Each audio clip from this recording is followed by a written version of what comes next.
Now to our continuing coverage of the Nancy Guthrie disappearance. We want to get right to our Ford Hatchet with new information from authorities. Ford. Hey, good evening, guys. The new information has been hard to come by in this search, but today, on day 75 of that search for Nancy Guthrie, a little sliver of hope. Sources now telling ABC News the FBI is now analyzing a, quote, potentially critical DNA recovered from Nancy Guthrie's Tucson home. The FBI confirming its lab was recently sent a hair sample collected in February, a private lab in Florida that works with the Pima County Sheriff's Department, sending that sample to the FBI, whose sources tell ABC News is now using new technology to analyze it after hoping to get that hair sample for weeks. They're hoping it can lead them to Nancy's kidnapper, and about 24 federal and Pima County investigators remain actively working on this case. DNA in question matters in part because of where this investigation. Guthrie's mother, Nancy Guthrie, has been missing since February, and investigators continue to work through complex evidence as they try to determine whether the FBI is getting closer to solving the case. According to sources who spoke with ABC, authorities are focusing heavily on DNA evidence collected from Nancy's home, believing it could play a critical role in identifying a suspect and advancing the investigation. The FBI is reportedly using advanced forensic technology to examine the samples, a process that can sometimes reveal crucial details even from very limited or degraded genetic material. While this has raised hopes that progress may be underway, officials caution that the process is far from simple and may take significant time before any clear conclusions are reached. An FBI official addressed the status of the evidence, emphasizing that there is no newly discovered DNA in the case. Instead, the material currently being analyzed was requested more than 2 months ago as part of the ongoing investigation. The Pima County Sheriff's Office initially sent the evidence to a private laboratory in Florida, where it remained for approximately 11 weeks. After that period, an original hair sample connected to the case was transferred to the FBI's own laboratory for further, more specialized testing. This step is considered important because FBI labs often have access to more advanced tools and expertise that can sometimes extract usable information from challenging samples. Despite the delays and the complicated nature of forensic work, authorities have stressed that they remain fully committed to finding answers and bringing clarity to the situation.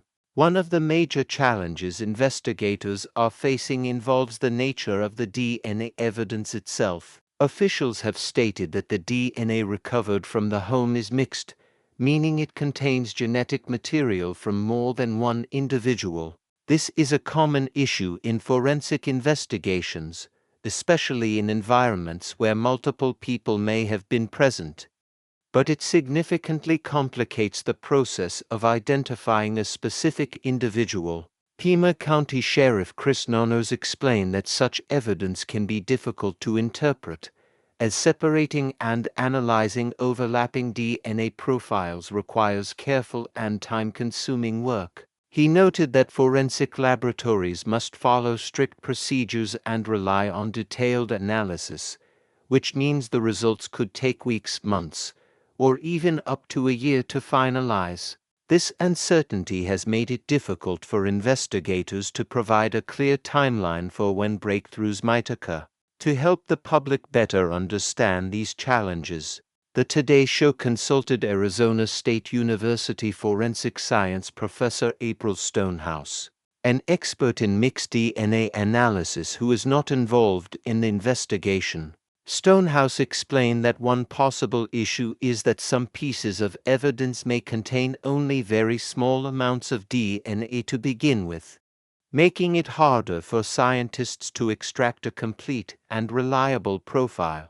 In cases where DNA is present in limited quantities, even advanced technology may struggle to produce definitive results without repeated testing or additional samples.